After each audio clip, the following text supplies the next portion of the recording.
బయట క్లైమేట్ చల్లగా ఉన్నప్పుడు వేడివేడిగా ఏదైనా తాగాలనిపిస్తే ఈజీగా ఉండే ఈ టమాటా సూప్ని ఒకసారి ట్రై చేయండి. కుక్కర్లోకి ఒక స్పూన్ బటర్ కానీ నెయ్యి కానీ వేసుకోవాలి.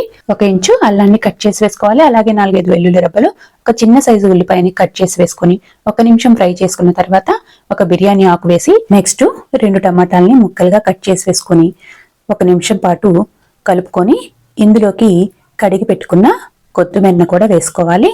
అలాగే 1/2 స్పూన్ ధనియాల పొడి, 1/2 స్పూను జీలకర్ర పొడి, 1/2 స్పూను పెప్పర్ పౌడర్, అలాగే 1/2 స్పూను కారము, రుచికి సరిపడా ఉప్పు వేసుకొని వీటన్నిటిని టమాటా మగ్గేంత వరకు ఒకసారి కలుపుకొని ఒక 1/2 లీటర్ నీళ్లు పోసుకొని కుక్కర్కి 3 విజిల్స్ వచ్చే వరకు ఉడికించుకోవాలి. ఇవి పూర్తిగా చల్లారిన తర్వాత మిక్సీ జార్లో వేసుకొని స్ట్రైనర్తో వడపోసుకోవాలి. తర్వాత స్టవ్ మీద మరొక ప్యాన్ పెట్టుకొని వడపోసుకున్న టమాటా సూప్ని మరొక 5 నిమిషాల సేపు మరిగించుకోవాలి. సూప్ మరిగేటప్పుడు ఒక చిన్న బెల్లం ముక్క, కొద్దిగా కొత్తిమీర వేసి స్టవ్